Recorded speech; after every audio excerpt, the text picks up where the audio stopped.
ಕಾಂಗ್ರೆಸ್ ಹೋಗ್ತಾರೆ ಅಂತ ಹೇಳ್ತಿದ್ದಾರೆ ಸರ್. ಯಾರು ಹೋಗುದಿಲ್ರಿ, ಜಯಪ್ರಕಾಶ್ ಶೆಟ್ಟಿ ಇರ್ಬೋದು, ಯಾರು ಹೆಗ್ಡೆ ಇರ್ಬೋದು, ಹೋಗುದಿಲ್ಲ.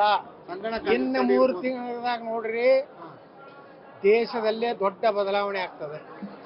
ನಿನ್ನೆ ಮಹಾರಾಷ್ಟ್ರದಲ್ಲಿ ಏನಾಯ್ತು, ಹಿಂಗ್ ದೇಶ ಎಲ್ಲ ನೋಡ್ರಿ. ಅವ್ರು ಏನೋ ನಾಳೆ 8ನೇ ತಾರೀಕಿಗೆ ಇಲ್ಲಿ ಮಾಡೋರು ಇದ್ರಲ್ಲ, ವಿರೋಧ ಪಕ್ಷಗಳ ಒಂದು ಸಭೆ ಮುಂದೂಡಿದ್ರೆ ಯಾಕೆ? ಆ ಕಾರಣ ಅಷ್ಟೇ.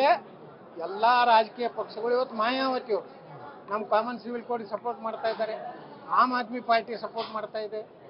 ಅದೇ ರೀತಿಯಲ್ಲಿ ಏನು ನಮ್ಮ ಇದು ಮಹಾರಾಷ್ಟ್ರದ ಅವರು ಉದ್ಧವ್ ಠಾಕ್ರೆ ಅವ್ರ ಬೆಂಬಲ ಕೊಡ್ತಾ ಇದ್ದಾರೆ. ಕೇವಲ ಕಾಮನ್ ಸಿವಿಲ್ ಕೋಡ್ದಲ್ಲೇ ಇವತ್ತು ವಿರೋಧ ಪಕ್ಷಗಳು ನುಚ್ಚು ನೂರಾಗ್ತವೆ. ನಾಳೆ ಅಯೋಧ್ಯ ರಾಮ ಮಂದಿರದ ಸ್ಥಾಪನೆ ಆಕ್ಯುಪೈಡ್ ಕಾಶ್ಮೀರ ನಾವು ತಗೊಂಡ ಮೇಲೆ ನಮ್ಮ ನರೇಂದ್ರ ಮೋದಿ ಅವರು 400 ಸೀಟ್ ಗೆಲ್ತಾರೆ, ಮತ್ತೆ ಈ ದೇಶ ಪ್ರಧಾನಮಂತ್ರಿ. ಕಾಂಗ್ರೆಸ್ ಹೋಗ್ತಾರೆ ಅಂತ ಹೇಳ್ತಿದ್ದಾರೆ ಸರ್. ಯಾರು ಹೋಗುದಿಲ್ರಿ, ಜಯಪ್ರಕಾಶ್ ಶೆಟ್ಟಿ ಇರ್ಬೋದು, ಯಾರು ಹೆಗ್ಡೆ ಇರ್ಬೋದು, ಹೋಗುದಿಲ್ಲ. ಸಂಗಣ್ಣ ಇನ್ನು 3 ತಿಂಗಳದಾಗ ನೋಡ್ರಿ ದೇಶದಲ್ಲೇ ದೊಡ್ಡ ಬದಲಾವಣೆ ಆಗ್ತದೆ. ನಿನ್ನೆ ಮಹಾರಾಷ್ಟ್ರದಲ್ಲಿ ಏನಾಯ್ತು, ಹಿಂಗ್ ದೇಶ ಎಲ್ಲ ನೋಡ್ರಿ. ಅವ್ರು ಏನೋ ನಾಳೆ 8ನೇ ತಾರೀಕಿಗೆ ಇಲ್ಲಿ ಮಾಡೋರು ಇದ್ರಲ್ಲ, ವಿರೋಧ ಪಕ್ಷಗಳ ಒಂದು ಸಭೆ ಮುಂದೂಡಿದ್ರೆ ಯಾಕೆ? ಆ ಕಾರಣ ಅಷ್ಟೇ. ಎಲ್ಲಾ ರಾಜಕೀಯ ಪಕ್ಷಗಳು ಇವತ್ತು ಮಾಯಾವತಿ ಅವರು ನಮ್ಮ ಕಾಮನ್ ಸಿವಿಲ್ ಕೋಡ್ ಸಪೋರ್ಟ್ ಮಾಡ್ತಾ ಇದ್ದಾರೆ, ಆಮ್ ಆದ್ಮಿ ಪಾರ್ಟಿ ಸಪೋರ್ಟ್ ಮಾಡ್ತಾ ಇದೆ. ಅದೇ ರೀತಿಯಲ್ಲಿ ಏನು ನಮ್ಮ ಇದು ಮಹಾರಾಷ್ಟ್ರದ ಅವರು ಉದ್ಧವ್ ಠಾಕ್ರೆ ಅವ್ರ ಬೆಂಬಲ ಕೊಡ್ತಾ ಇದ್ದಾರೆ. ಕೇವಲ ಕಾಮನ್ ಸಿವಿಲ್ ಕೋಡ್ದಲ್ಲೇ ಇವತ್ತು ವಿರೋಧ ಪಕ್ಷಗಳು ನುಚ್ಚು ನೂರಾಗ್ತವೆ. ನಾಳೆ ಅಯೋಧ್ಯ ರಾಮ ಮಂದಿರದ ಸ್ಥಾಪನೆ ಆಕ್ಯುಪೈಡ್ ಕಾಶ್ಮೀರ ನಾವು ತಗೊಂಡ ಮೇಲೆ ನಮ್ಮ ನರೇಂದ್ರ ಮೋದಿ ಅವರು 400 ಸೀಟ್ ಗೆಲ್ತಾರೆ, ಮತ್ತೆ ಈ ದೇಶ ಪ್ರಧಾನಮಂತ್ರಿ. ಕಾಂಗ್ರೆಸ್ ಹೋಗ್ತಾರೆ ಅಂತ ಹೇಳ್ತಿದ್ದಾರೆ ಸರ್. ಯಾರು ಹೋಗುದಿಲ್ರಿ, ಜಯಪ್ರಕಾಶ್ ಶೆಟ್ಟಿ ಇರ್ಬೋದು, ಯಾರು ಹೆಗ್ಡೆ ಇರ್ಬೋದು, ಹೋಗುದಿಲ್ಲ. ಸಂಗಣ್ಣ ಇನ್ನು 3 ತಿಂಗಳದಾಗ ನೋಡ್ರಿ ದೇಶದಲ್ಲೇ ದೊಡ್ಡ ಬದಲಾವಣೆ ಆಗ್ತದೆ. ನಿನ್ನೆ ಮಹಾರಾಷ್ಟ್ರದಲ್ಲಿ ಏನಾಯ್ತು, ಹಿಂಗ್ ದೇಶ ಎಲ್ಲ ನೋಡ್ರಿ. ಅವ್ರು ಏನೋ ನಾಳೆ 8ನೇ ತಾರೀಕಿಗೆ ಇಲ್ಲಿ ಮಾಡೋರು ಇದ್ರಲ್ಲ, ವಿರೋಧ ಪಕ್ಷಗಳ ಒಂದು ಸಭೆ ಮುಂದೂಡಿದ್ರೆ ಯಾಕೆ?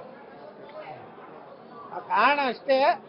ಎಲ್ಲಾ ರಾಜಕೀಯ ಪಕ್ಷಗಳು ಇವತ್ತು ಮಾಯಾವತಿ ಅವರು ನಮ್ಮ ಕಾಮನ್ ಸಿವಿಲ್ ಕೋಡ್ ಸಪೋರ್ಟ್ ಮಾಡ್ತಾ ಇದ್ದಾರೆ, ಆಮ್ ಆದ್ಮಿ ಪಾರ್ಟಿ ಸಪೋರ್ಟ್ ಮಾಡ್ತಾ ಇದೆ. ಅದೇ ರೀತಿಯಲ್ಲಿ ಏನು ನಮ್ಮ ಇದು ಮಹಾರಾಷ್ಟ್ರದ ಅವರು ಉದ್ಧವ್ ಠಾಕ್ರೆ ಅವ್ರ ಬೆಂಬಲ ಕೊಡ್ತಾ ಇದ್ದಾರೆ. ಕೇವಲ ಕಾಮನ್ ಸಿವಿಲ್ ಕೋಡ್ದಲ್ಲೇ ಇವತ್ತು ವಿರೋಧ ಪಕ್ಷಗಳು ನುಚ್ಚು ನೂರಾಗ್ತವೆ. ನಾಳೆ ಅಯೋಧ್ಯ ರಾಮ ಮಂದಿರದ ಸ್ಥಾಪನೆ ಆಕ್ಯುಪೈಡ್ ಕಾಶ್ಮೀರ ನಾವು ತಗೊಂಡ ಮೇಲೆ ನಮ್ಮ ನರೇಂದ್ರ ಮೋದಿ ಅವರು 400 ಸೀಟ್ ಗೆಲ್ತಾರೆ, ಮತ್ತೆ ಈ ದೇಶ ಪ್ರಧಾನಮಂತ್ರಿ. ಕಾಂಗ್ರೆಸ್ ಹೋಗ್ತಾರೆ ಅಂತ ಹೇಳ್ತಿದ್ದಾರೆ ಸರ್. ಯಾರು ಹೋಗುದಿಲ್ರಿ, ಜಯಪ್ರಕಾಶ್ ಶೆಟ್ಟಿ ಇರ್ಬೋದು, ಯಾರು ಹೆಗ್ಡೆ ಇರ್ಬೋದು, ಹೋಗುದಿಲ್ಲ. ಸಂಗಣ್ಣ ಇನ್ನು 3 ತಿಂಗಳದಾಗ ನೋಡ್ರಿ ದೇಶದಲ್ಲೇ ದೊಡ್ಡ ಬದಲಾವಣೆ ಆಗ್ತದೆ. ನಿನ್ನೆ ಮಹಾರಾಷ್ಟ್ರದಲ್ಲಿ ಏನಾಯ್ತು, ಹಿಂಗ್ ದೇಶ ಎಲ್ಲ ನೋಡ್ರಿ. ಅವ್ರು ಏನೋ ನಾಳೆ 8ನೇ ತಾರೀಕಿಗೆ ಇಲ್ಲಿ ಮಾಡೋರು ಇದ್ರಲ್ಲ, ವಿರೋಧ ಪಕ್ಷಗಳ ಒಂದು ಸಭೆ ಮುಂದೂಡಿದ್ರೆ ಯಾಕೆ? ಆ ಕಾರಣ ಅಷ್ಟೇ. ಎಲ್ಲಾ ರಾಜಕೀಯ ಪಕ್ಷಗಳು ಇವತ್ತು ಮಾಯಾವತಿ ಅವರು ನಮ್ಮ ಕಾಮನ್ ಸಿವಿಲ್ ಕೋಡ್ ಸಪೋರ್ಟ್ ಮಾಡ್ತಾ ಇದ್ದಾರೆ, ಆಮ್ ಆದ್ಮಿ ಪಾರ್ಟಿ ಸಪೋರ್ಟ್ ಮಾಡ್ತಾ ಇದೆ. ಅದೇ ರೀತಿಯಲ್ಲಿ ಏನು ನಮ್ಮ ಇದು ಮಹಾರಾಷ್ಟ್ರದ ಅವರು ಉದ್ಧವ್ ಠಾಕ್ರೆ ಅವ್ರ ಬೆಂಬಲ ಕೊಡ್ತಾ ಇದ್ದಾರೆ.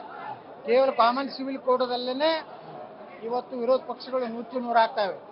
ನಾಳೆ ಅಯೋಧ್ಯ ರಾಮ ಮಂದಿರದ ಸ್ಥಾಪನೆ ಆಕ್ಯುಪೈಡ್ ಕಾಶ್ಮೀರ ನಾವು ತಗೊಂಡ ಮೇಲೆ ನಮ್ಮ ನರೇಂದ್ರ ಮೋದಿ ಅವರು 400 ಸೀಟ್ ಗೆಲ್ತಾರೆ, ಮತ್ತೆ ಈ ದೇಶ ಪ್ರಧಾನಮಂತ್ರಿ.